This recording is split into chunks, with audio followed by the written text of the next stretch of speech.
Get in the know. Non-stop Vikings talk. It's Purple Daily on Score North and ScoreNorth.com.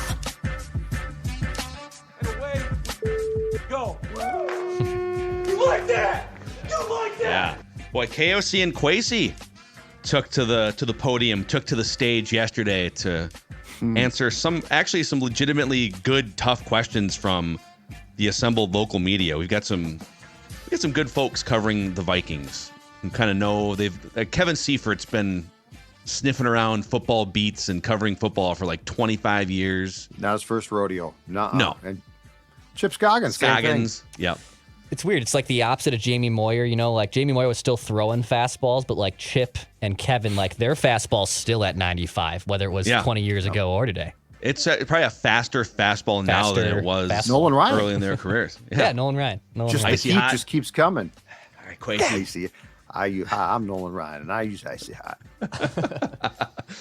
So we're going to dive into just some different interesting things or some things that are worth expanding on in the Kwesi and KOC press conference. Judd has a random Viking of the week for us queued up today. We may mock as well. Some good mocks out there now that the college football season's over, NFL season's over. But let's shout out our friends at Quick Trip here, helping us. Speaking of throwing their fastball, I mean, Quick Trip is as good as it's ever been. For those of you road tripping around, driving around the Twin Cities, upper Midwest, love ourselves some Quick Trip around here. In fact, Sportsnet has some advice. If you are low on gas, and by the way, the winter weather is setting in right now, okay? It's going to get bitter cold. We're getting some snow now. If you are driving around town and you know it's near an E, and by the way, that's not a good idea. I'm not a big fan of that. And you see this truck. I do that all the time, by the way. Don't do you that. are the worst. I took it down to 6 cruising miles this week. Why would you do that? That's idiotic. Why? I don't go on the freeway when I'm doing that. I mean, I'm always like within a couple blocks of a gas station. Still. My panic sets in at about 30 to 20 miles. And I'm like, oh God, I'm at 20 miles. I got to get to a gas station. Quarter of a tank, I'm filling up. You're a coward, Judd. Come on. Yeah, run that thing more. So if you see this truck, long story short, if you see this truck, follow it, because guess what? You are going to be following a truck that is filled with quality gas and a quality gas guarantee from our friends at Quick Trip right there. But they back every drop of gasoline with that quality gasoline guarantee. Get to your destination without worrying about what's in your tank. Again, when it's below zero, incredibly important to have that peace of mind. It's just another way that Quick Trip provides great customer service. And when you're there, you know what you can do? You can pick up breakfast, lunch, dinner, a snack, a great cup of Karuba coffee. So again, this truck means you are following quality. Make sure that you follow it too, Quick Trip. Yeah. Ooh, by the way, Jordan Reed from ESPN.com has a new mock out, so we will get to that later on in the show. But let's start here. Okay, so Kwesi was asked about the competitive rebuild, quote unquote, that he sort of coined before his first season as Vikings GM. So the question was, hey, where are you guys at with that whole competitive rebuild thing? And I'll read you some of the comments that he said. I think when you look at that, the point of this competitive rebuild was to still provide ourselves a chance in the tournament every year. The tournament, dude. You know what? You could tell he's been around the league for a while now, because we all call it the tournament. No, we don't. You call it the tournament. You were the first person I've ever heard call it the tournament about a couple years ago. Yeah, when you're in, you're in. When you know, it's the tournament. It's not. It's the playoffs. I don't know why he's saying tournament, but that's fine. Yeah, people in the league do oddly say tournament. Big fan of Zolgans. So he said, our goal was to provide ourselves a chance in the tournament every year while regaining financial flexibility, finding that next generation of great Vikings players, incorporating our systems that we value so much. And I think when you look back at it, I think we've done a lot of positives. I think we've regained some of our financial flexibility. We've competed to be in the tournament last year as division champions. This year, through adversity, we had meaningful games late. It's true. I guess it's true. They might have been in the tournament if Kirk hadn't gotten hurt. It's not, people are taking it a little too far. Like they would have won MVP. 11 games. They would never have lost. MVP. So right now in the competitive rebuild, we want to get to a place where there is no rebuild. It's just competitive in a window. And I think we're close to that. It's going to take a big offseason. Do you think they're close to eliminating the rebuild part of this competitive rebuild? I think that very much depends on what they do. I think that very much depends. Like, so if it's just competitive let's start with, we have, and they have taken steps, I'll give them credit for this, to clean up what was a very sideways financial salary cap situation when Kwesi arrived here. But, if you bring Kirk back, like, are you saying that's a new signing, or is that just almost status quo? And now he's going to make a lot. And so now you have less cap space to deal with. I think the answer to the question, or the answer depends on this. What do you do? Like, when you say we need to have a big offseason, what does that mean? And what do you do? Because at this point in time, I think they could very well put themselves right back into I don't want to call it rebuild, such a nasty word, because it implies you're going to be bad for a long time, and it implies you're bad. Retool. Yeah. Right? It's a retool, and you're always retooling to a certain extent. But am I buying what he's selling completely with that quote? No. Here's where I'm at with this. I want to know, what does Kwesi and the organization believe the word competitive means? Because when you think competitive rebuild, we want to get rid of the rebuild and just be competitive, and be competitive in a window. Competitive for what? Just winning your division? Because I don't believe that it's get in the tournament and anything can happen. There have been times in NFL history, the last 25 years, where a team that nobody really thought had a chance. People always bring up a couple of those Giants teams, or like maybe that Joe Flacco Ravens team in 2012. Like, yeah, there are some examples of, oh, okay, this team, people weren't really looking at that team as a Super Bowl contender maybe in November or December, but they got in. And they got hot at the right time. So I guess, okay, winning your division and just getting in every year could give you that chance. But that's literally what the Vikings have been doing for almost 60 years. And actually, I'm going to take the 70s out, because they actually were Super Bowl contenders in the 70s. Yeah. They were going to Super Bowls, right? Basically from like 1978 all the way through 2023, with the exception of 4 or 5 years where they were one of the best teams in the NFL, 98, 2009. They've largely been competitive, meaning 8, 9, 10 wins. But there's still a gap between 8, 9, 10 wins. Hey, we're in. Let's see what can happen. And the 49ers and Ravens this season, for instance. Just cut it down to since the Wilfs bought the team in 2005. Like, this is who they are. Like if you just want to, say, oh, okay, this team has been run a certain way. And by the way, it's not terrible. I mean, they're a very respectable franchise. But like, if you just want to look at from the day that the Wilfs bought the team from Red, and Red had some success, but make no mistake, he was a cheap ass. Yeah. The Wilfs are not. So if you want to look at the structure and the culture that's been built there, this is who, to your point, Phil, this is exactly who they are, which is, we want to be competitive. But I feel like we haven't heard the word Super Bowl for a long time. I agree. We want to win, forget competitive and forget we want to rule the North. How about this? We're building a team that can win the Super Bowl. Yeah. Well, ask yourself this, okay, with the Vikings. To win a Super Bowl, you let me back up. You can win a division and you can get a wild card spot without being elite at any given thing, right? You can, and the Vikings have shown that year in and year out, that you can be pretty good on offense with a non-train wreck defense and a pretty good quarterback, and go win 9 games and get in, and then we'll see what happens, right?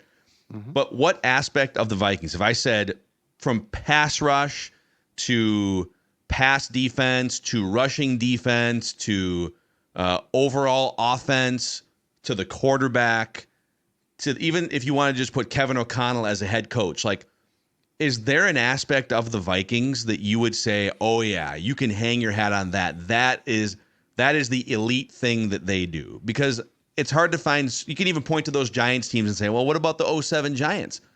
Well, they had one of the best pass rushes. That was one of the most ferocious pass rushing defenses in the NFL. They terrorized opposing quarterbacks, especially the second half of that season. They made Tom Brady's life miserable. These Chiefs teams that have popped up this year is not the case, but those are some of the best offenses we've ever seen in the NFL. That 98 team, maybe they would have gone on to lose to the Broncos in the Super Bowl, but that 98 team could say, we have an elite offense. This is the best offense in the NFL. Not like the 8th best offense, which is sometimes where we set the bar. We do this all the time. We lower the bar with this franchise and say, well, it's a top 10 quarterback. It's a top 10 it's a top 10 offense. That's great. There's only 32 teams. If you want to win a Super Bowl, it's not good enough to just be like the 9th best offense with the 12th best defense and then see what happens in the playoffs. Because guess what happens in the playoffs? You run into the 2nd best offense paired up with the 5th best defense, and you're playing on the road in San Francisco or somewhere else, right? So that's what is the thing with this team right now going into next year that you can hang your hat on and say, because of this being elite, this team should be a serious contender to go deep in the playoffs. And I think they think the answer is their offense, but clearly it wasn't. And Justin Jefferson is good. Elite, but their passing game wasn't necessarily. And so, yeah, that's the problem is it feels like they are always, or what they've fallen into is trying to be competitive because that might make them pop. And okay, in 2017, you damn near popped, but that defense was unbelievable. So, yeah, I think that there is a feeling that we just need to be good enough to make the tournament, and then we might make a run. But do the Vikings scare teams? I mean, a 13-win Vikings team got mocked. Yeah. Fluke, lucky, you're not that good. And then the worst part was we defended them, and they went and lost their first playoff game at home. So, yeah. That's where I think that there is, no matter what Kwesi says, I think that there is a mandate that we want to always be competitive. And I think that basically takes away from looking at the bigger picture and saying, we don't want to be competitive. We want to be competitive for a Super Bowl. How do we get there? I don't know that this team has examined that. Remember when they fired Zim and Spielman, and I think both Mark and Ziggy kind of held press conferences or like live streams on Vikings.com like right after that, and they had some big quotes. I found this one. This was January 10th, 2022. So this is like on the eve or the day after, I should say, of when the Vikings fired Spielman and Zimmer. And Ziggy and Mark Wilf said, "It's time for new leadership to elevate our team so we can consistently contend for championships." Like Matt, I think we all made a big deal about that because that was actually like they usually love to say, no, we want to be competitive, we want to get in the tournament and see what happens. But they went out with that big mandate that said after firing the safe bet that was Zimmer and Spielman, no, we want to contend for championships. We haven't been to a Super Bowl in 45 years. We're one of the best franchises without one. So it is interesting that they went into this competitive rebuild. They said they weren't going to rebuild, and here's Kwesi throwing out these other terms. It is an interesting kind of 30,000-foot view after 2 years now with the new regime. And so what I would say is, okay, like if we all agree, because Judd, you kind of called out, well, passing game is what they would say is the elite thing. And ideally, you'd like to be elite in a couple different things to really solidify yourself as a Super Bowl contender. But let's start with one thing. If there's one thing you can push to the next level and say, wow, because the Vikings are the best or the second best at this particular thing, that's going to be the thing that carries them. So if you go back to 2022, KOC's first year with Kirk Cousins, a full season. This year we'll get to this year too, but the Vikings had, in terms of yards per passing attempt, they were 10th. So they were top 10 in that category. If you want to go total passing yards, which is kind of deceiving because there's a lot of factors in that, they were 5th in total passing yards. That's great. Passer rating, the Vikings were 12th in the NFL in that metric. QBR, they were like inside the top 10. And then let's look at average net yards per attempt, which includes sacks taken. So you get punished for sacks. They were 12th. So they were really good in the passing game in 2022. They were like anywhere between 5th and 12th in any different measurement. Well, guess who was number 1 across the board in most of these categories? The Chiefs. Guess who was number 2 in a lot of these categories? The 49ers. So again, we as fans, sometimes even I think as organizations, we think being top 10 in something, even at like 8th, 9th, or 10th is, woo, hang a banner. This is great.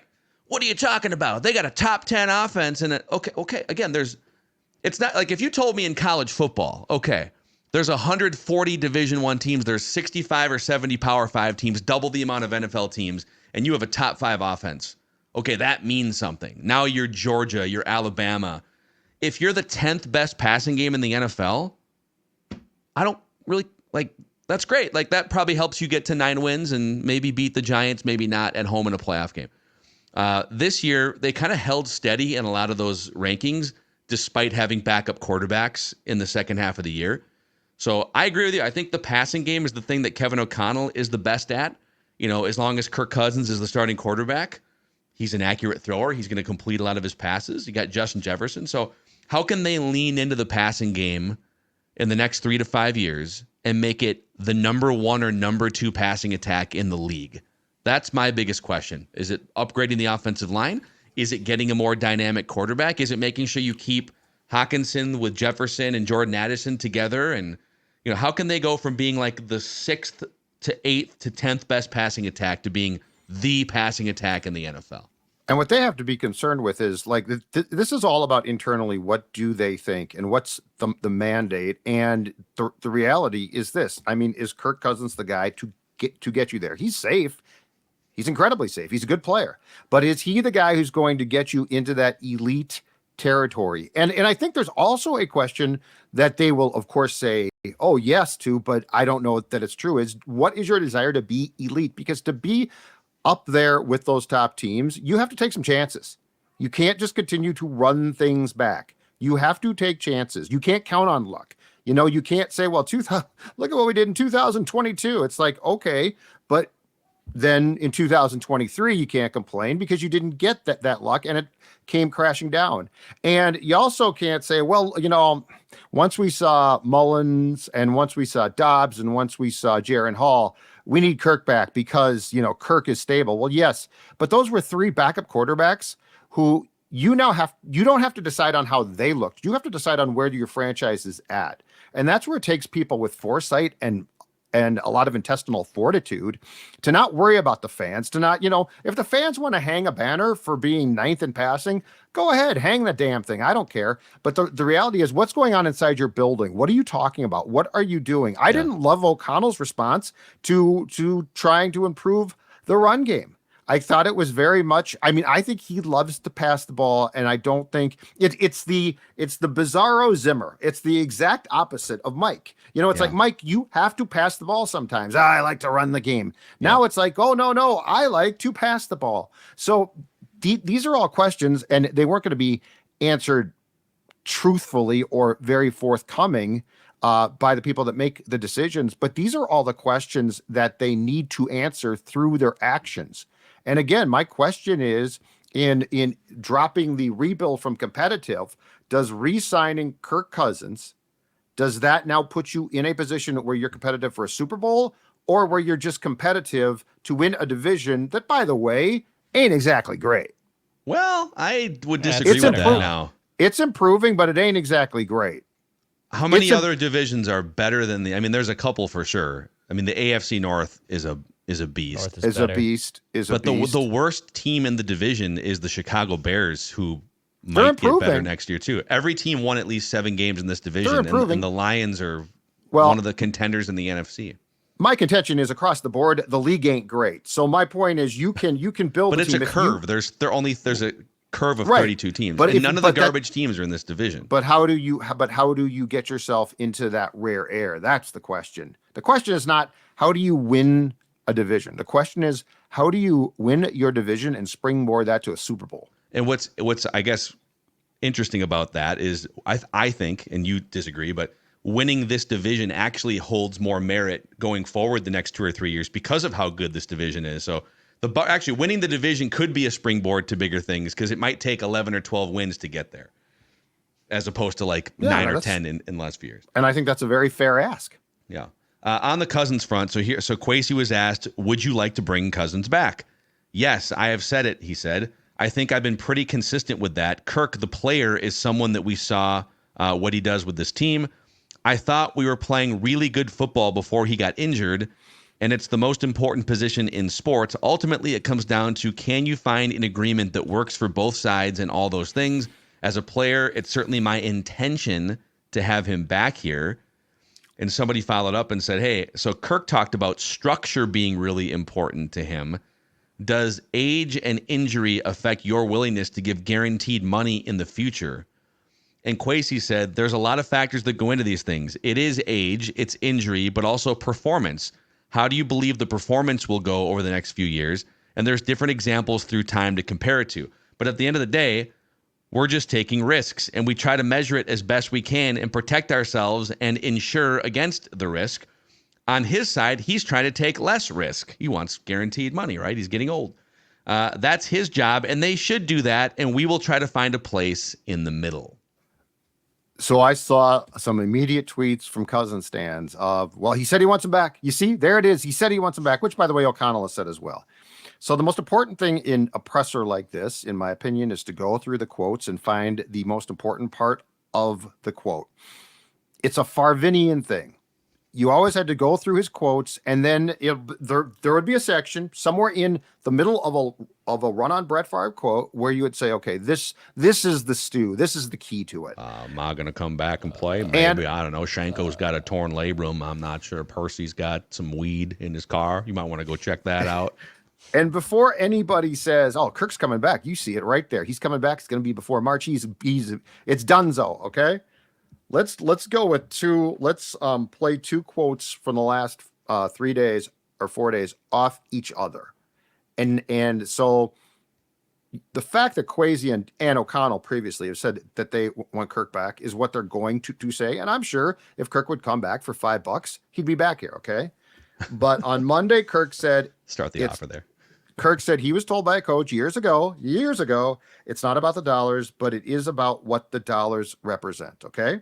And then the key to the quote, I think, from what you just read, Phil, was ultimately it always comes down to, can you find an agreement that works for both sides and all of those things? I think those two quotes play off each other nicely as the reality of the situation. Because I think deep in their hearts, both of them, Kirk would like to stay. He's got a place here. His family's comfortable. And Kwesi it would be easier for Kwesi if he could bring him back at Kwesi's price. But those two quotes to me are the absolute key thing, because what they say to me is, if I get what I want in both cases, it's going to work out. To me, this is so crystal clear right now. There's been times where it hasn't been as clear as to what Kirk wants or the Vikings want. You know, does Kirk want fully guaranteed? Does he want 3 years, 4 years? And maybe I'm wrong on this, but I feel like Kirk wants, when Kirk talks about structure, that means more than 1 year. Because if it's 1 year, there is no structure. Like if structure is important, he wants more than 1 year guaranteed to be in Minnesota. Right. So let's set the base bottom level contract that Kirk Cousins would accept, unless he moves off of where he's standing right now, is 2 years guaranteed at big enough money to satisfy his ego and everything he said about it's not what the money. It's not about the money. It's about the money. 40 per, whatever it is. Yep. He doesn't need like $55 million a year. I don't think he would demand to be the highest paid quarterback. Like, totally understand that. Mm-hmm. But let's say his minimum is like 2 years, $80 million, and it's close to all guaranteed, enough to where it'd be really hard to move off of him until after 2025. Yes. Would the Vikings do 2 more ironclad years with Kirk Cousins at pretty big cap numbers still? Because you're still talking about prorating the $28 million in accounting money from his last contract on top of the new money, right? Would they be willing to go, okay, you know what? You're 36, you're coming off an Achilles, but gall dang it, we love you, Kirko Chains. We will come to your side and we will do a 2-year contract guaranteed. Would they do that? And then B, if they did that, doesn't that almost certainly eliminate them from drafting a quarterback high in the first round this year? I don't think you take Jaden Daniels in the top 10, basically, and then sit him for 2 years behind a guy who's guaranteed to be making, and he's probably going to ask for a no trade clause too, right? But would you take a top 10 quarterback and basically do what the Packers? The Packers are the only team that does that. Won't. No, because they'll want to be competitive. They'll take a defensive end or a rush end. But again, so when Kwesi says ultimately it comes down to, can you find an agreement that works for both sides? But here's my question. This was on the table to be done last March, and the Vikings balked. The Vikings said, we're not going to guarantee a second year. And Cousins said, okay, that's fine. Then I am not going to sign. Kirk Cousins is going to be 36 in August. Since that conversation in which he turned down their contract offer, he has torn his Achilles. So what is this? Why do people believe that it's some type of slam dunk? Like there's more reason for the Vikings to now distance themselves. And Kirk has never shown, including in his quotes on Monday, that he is going to say, you know what, then that's fine. Guarantee me a year. Don't worry about a no trade. Like there is nothing to it if you take the reality. So let's forget the smiles and the platitudes that go back and forth and the fact that all these people seem like the type of people who just are really likable. Okay? If you take what they're saying, and they're all shrewd business people, why do we think this is some type of slam dunk it gets done? It didn't get done when it could have. And again, like I said with Doogie, there's a lot at stake here, including the fact that before you say, well, but Justin Jefferson will be mad. You know what's really going to piss JJ off? If I say, hey, buddy, we can't pay you as much because we're keeping other people. Yeah, it's a super interesting dance. It is a super interesting dance. And I think we'll get to another topic here because obviously there's a million different Kirk Cousins conversations on the horizon here. But you're right. The difference in sort of, we know where both sides are at. The Vikings would love to. It's very obvious the Vikings would love to go year to year on Kirk so that if he's kind of broken from the Achilles, they can just get off from the contract after 2024. I think they'd love to have him back for 2024 with an easy exit strategy afterwards. And I think Kirk Cousins is probably holding it over the Vikings' head saying, I need minimum 2 years guaranteed, or I'm going to go explore my options after the league year opens up. And we'll see where that staring match takes us. Kwesi on Danielle Hunter. So he was asked, hey, how do you weigh the year Danielle Hunter had and him turning 30? He turns 30 in like November. So he'll actually start the season as a 29-year-old. And then, so I don't know if that technically means it's his age 29 season, but he will be 30 toward the end of the year. And Kwesi said, quote, I think there's a lot of factors that go into how you're trying to project how a player is going to be over the life of a contract, their age, but also how they take care of themselves. And I would argue Danielle is probably on that Kirk Cousins side of things where they're really impactful with sleep, what they put in their bodies, what they do in the offseason. We had a great exit meeting. Just a great dude, great player, and we look forward to those contract conversations. And then Kevin O'Connell jumps in. Hey, it's Kevin. I got to take on Danielle too. Push Kwesi right out of the way. Bang. He says that. So Kevin jumps in and says, the only thing I would add to that is it's not lost on Danielle being voted a captain for this team and what that kind of looked like with his teammates, how his teammates look at him. I saw some tremendous growth from Danielle on that side of things to go along with production on the field.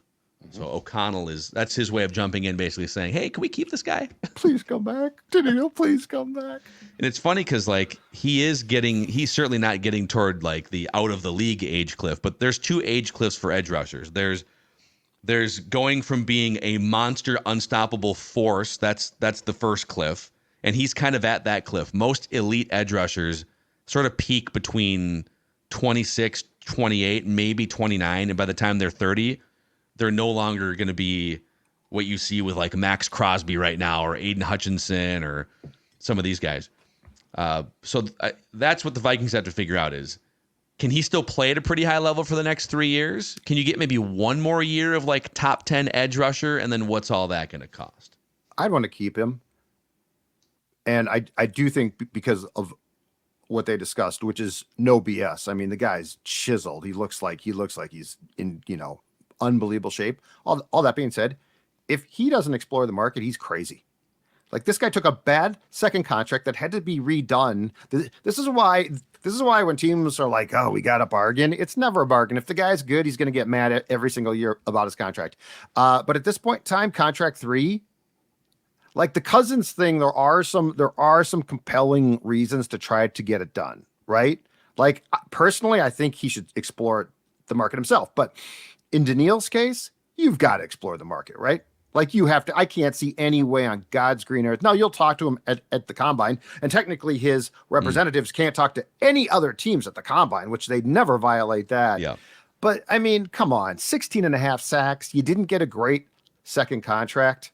I think Danielle, I'm not saying he can't come back. I think I am beginning to decide it's a long shot though, because I got to see what teams are going to pay. And I'm not going to sign a contract before the league year starts just because I like it here.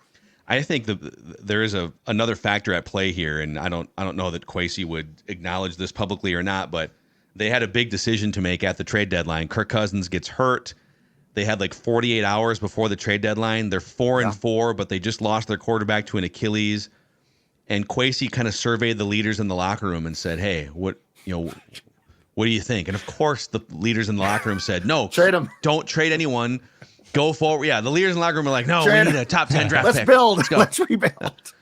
And so they gambled. I guarantee you, based on some of the dude, Montez Sweat was like a second round pick, right? I know. Didn't the Commanders got a second round pick? Commanders Early second traded round pick. 2 defensive ends, is that right? Yes. At the deadline? Yep. Yeah. Chase Young. Yep. Chase Young, yeah. And Danielle Hunter is better than Montez Sweat. So you probably would have gotten, at minimum, a second round pick, maybe a first round pick, extra capital, go find a young edge rusher in the draft, quarterback, whatever it may be, right? And so they took a gamble and said, we'd rather say no to some pretty high draft capital because we think with Danielle's help, we can make a run to the tournament with backup quarterbacks, by the way. And they didn't. They only won 3 more games the rest of the year. So now it's like they're sort of faced with this weird dilemma of if you let him walk and he goes to the Jaguars or somebody else, I mean, the Falcons need an edge rusher, like you got nothing for him. And that would mean you got relatively nothing or nothing for Adam Thielen, Eric Kendricks, Zadarius Smith, basically, Harrison Smith, probably, all these dudes, Dalvin Cook, like these guys that helped you be in the mix for competing for divisions, but not Super Bowls. Yeah. You continued to let them walk over the age cliff and into free agency or cut them because they had no value. So like that would be a huge reason why I would re-sign Danielle Hunter, because at least then I'm not losing an asset for nothing. At least, okay, if I might as well bring him back because I can't get a second or first round pick for him anymore. Right, but if you're him and you explore the market and somebody comes at you with a multi-year enormous deal, do you automatically match it? And are you bringing back Kirk then? I mean, Jefferson's going to kick in. Yeah, that's the thing is, but I'm with you. I hate the surveying the players. Dude, Kwesi, you weren't hired to survey the players. You were hired to make tough decisions. And to your point, you're 4-4, but everyone's like, okay, season's done, and you could have gotten a haul. You could have gotten a really nice draft pick.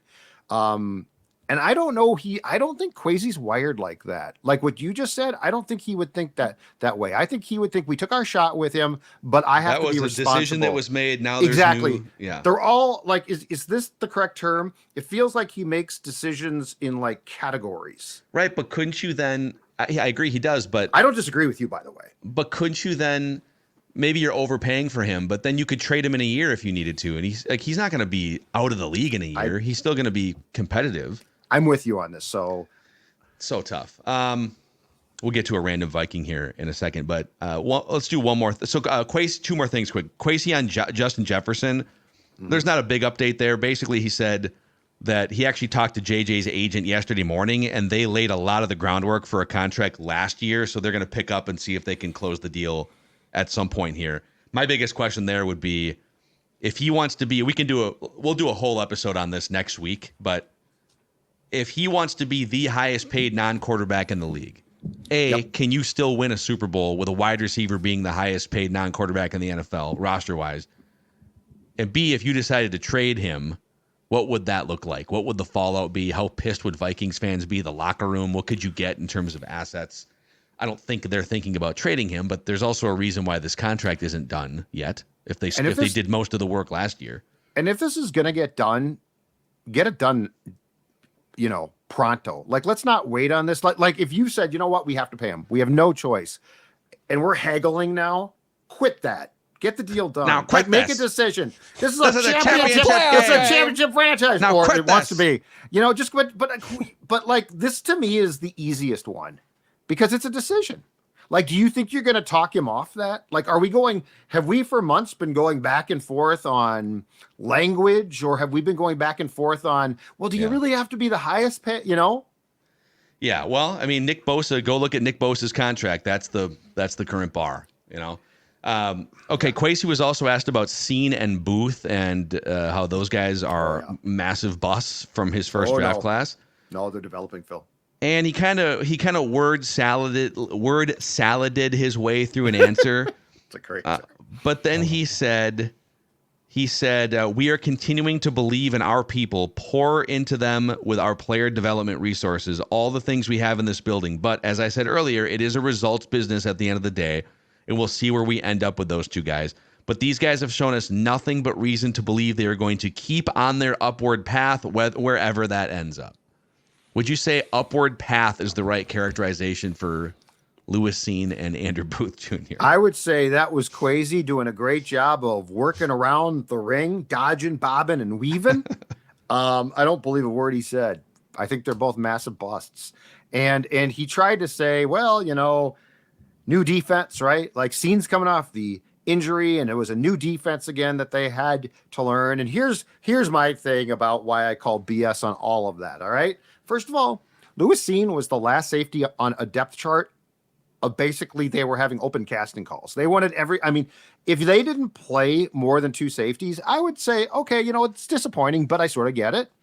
But Theo Jackson was, they were playing everybody and their brother at safety. And Lewis Cine couldn't get on the field. He couldn't get a sniff. I think he had 8 defensive snaps, and the majority of them came in the last game, if not all of them. All right. So first of all, that's out. Second of all, in Booth, Booth popped up for a little bit of time and got some playing time. Yeah. And then Brian Flores, who I'm going to say I trust him. I'm going to say I think he's pretty good at his job. Basically, he's like, nah, you're not that good. We're not going to play you. I don't think that's him. I don't think it takes you an entire football season to learn a defense. And meanwhile, everybody else, including Mekhi Blackman, who was just drafted, who I like a lot, is playing. So I'm calling BS on that entire quote. When Booth played, which, by the way, in 2 years, Booth has played only 256 defensive snaps. We mentioned this on Write That Down yesterday, actually. He was only targeted 8 times in 99 coverage snaps, which is good. It means that quarterbacks, right? He's either covering his receiver or they're not looking to him or whatever. So 99 coverage snaps, only 4 completions. When quarterbacks targeted him this year, they had a 59.4 rating. Again, super small sample size. He did grade out in those 150 snaps this year pretty well, according to PFF. But, why wasn't he on the field more? Is the question. They obviously believe. Lewis Cine is even. I actually think there's still a chance for Andrew Booth. I'm curious to see what he looks like in his third year, if he gets a third year. Lewis Cine has only played 10 defensive snaps in his 2-year career to this point, and one of them. Well, it was a special teams play he broke his leg on, right? Yes. So yes. So it's 10 snaps on defense, not counting special teams, in his 2-year career. Yeah. And this year he played on a team again that would have played you at safety if they could have signed you.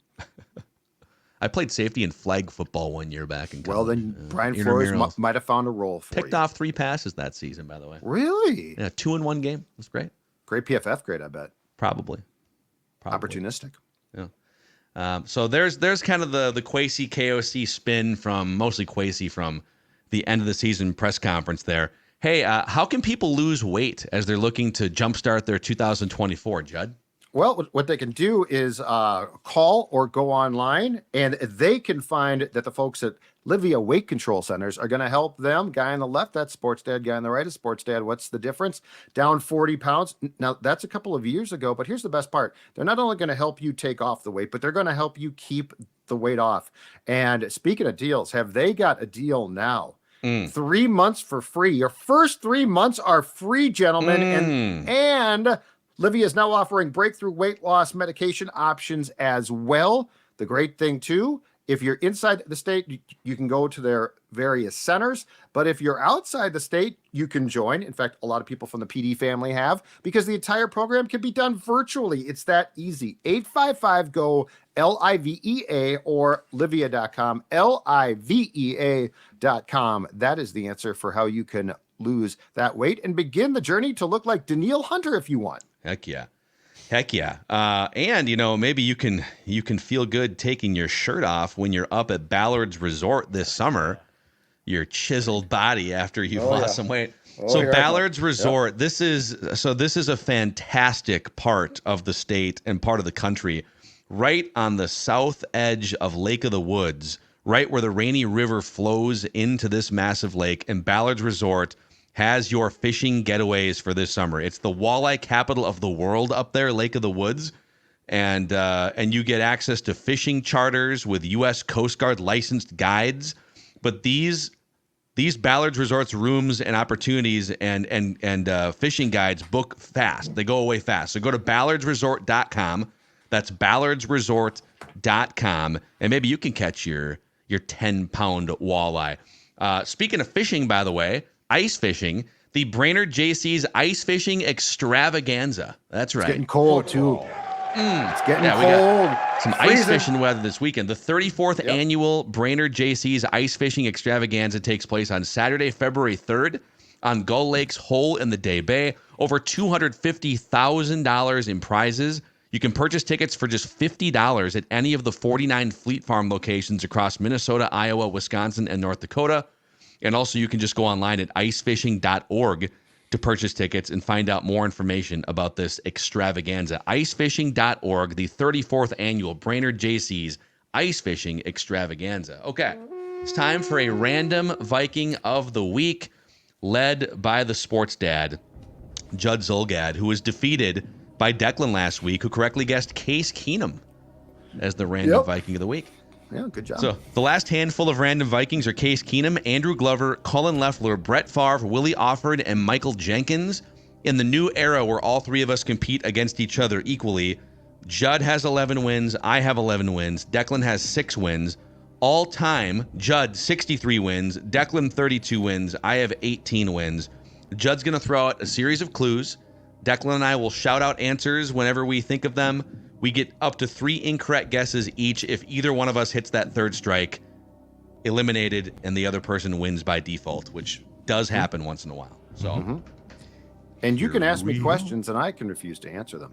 Yep. That's my favorite part of this whole game when I do this part. Okay, are you guys ready? Judd, do you think? No. No. Don't even ask. Okay. All right, no Googling, no cheating. Here we go. Yep. Although you can look at the previous list. So you can. if people see these guys typing a little bit, they're checking out the previous list. Yes, because we've done 120 of these, and so you can control F the list to see if has this person been guessed before? Okay. This former Viking was born in Fort Campbell, Kentucky. While he was born in Kentucky, he attended high school in Maryland. This former Viking played 9 NFL seasons. We already did him. He played college football in the ACC. This former Viking was voted the ACC Player of the Year. ACC Player of the Year. In addition to that, he was also twice named a first-team ACC selection. So he was named the first-team ACC selection twice. No, this guy played more than 9. I had one there, but he played more than 9. So it's I not him. have one in mind as well, but I don't think it's this guy yet.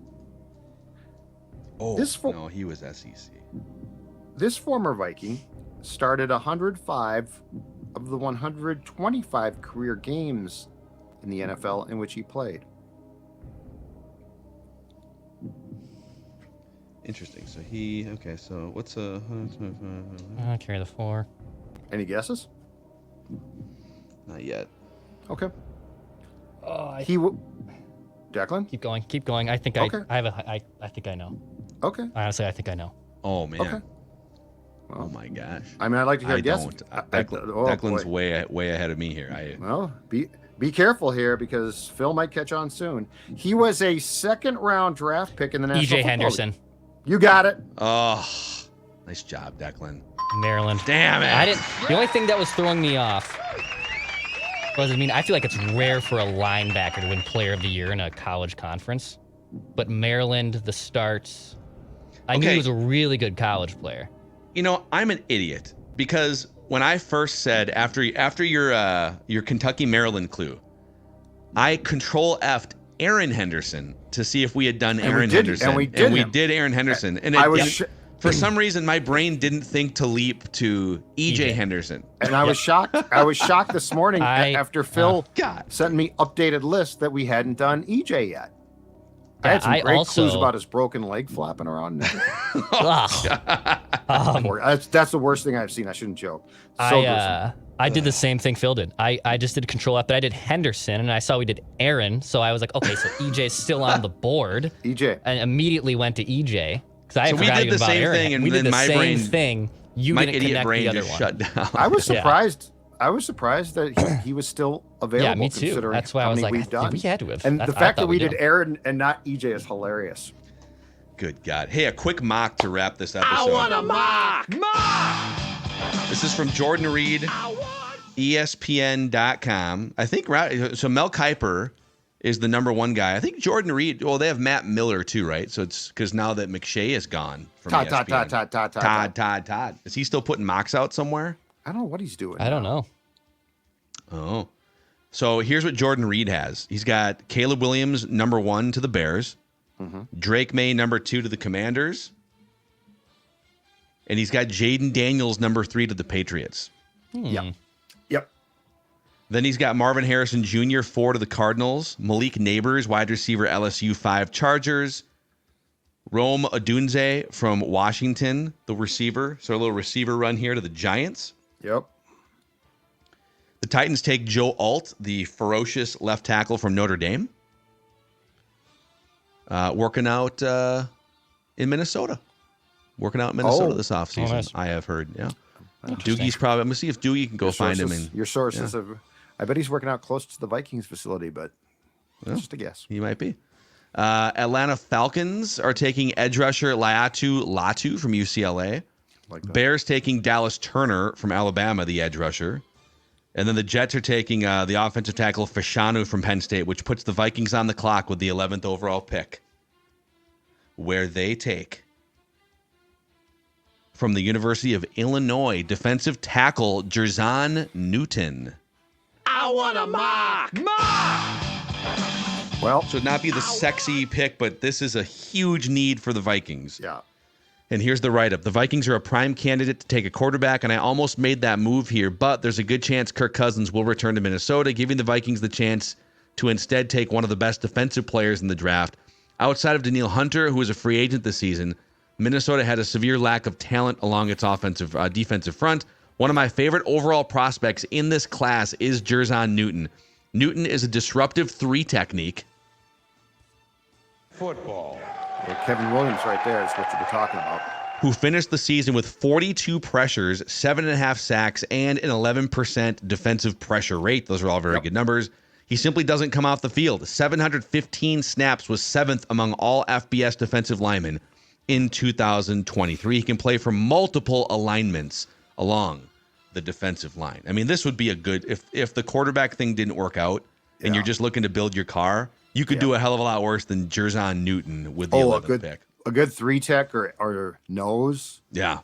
Oh, head up on the center maybe for the nose. Oh, God. Well, I mean, you could play the wide 9 if you want. Oh, the wide 9, dude. The wide 9. Just. You play the wide 9. I mean, if you're positionally, if you're. Let's go. Just see where he has the other quarterbacks going here. He's got. I would think that if the first 3 picks are quarterbacks, it makes it way more likely the Vikings take one of these edges or Jerzon Newton, and then maybe they look like later in the first round, trade back in. Go Teddy on it. J.J. McCarthy kind of a situation. Yeah. Could see that happening for sure. So there you go, boys. By the way, that mock was presented by our friends over at Zero Res. If you are looking to deep clean your home, maybe for the first time, be honest, have you ever actually deep cleaned your carpets? You disgusting, filthy Purple Daily listeners. Yeah. No. Yeah. Zero Res is here with a 4.9 out of 5-star rating on Google with 17,000 reviews. You call Zero Res today or go to ZeroResMinnesota.com and ask for the Score North special. You get 3 rooms, 0 resified, starting at just $119. That's 3 rooms, 0 resified, starting at just $119. 952-0res or 0resminnesota.com. Say you want that Score North special. Spell it forwards or backwards. It spells the same. 0res. All right.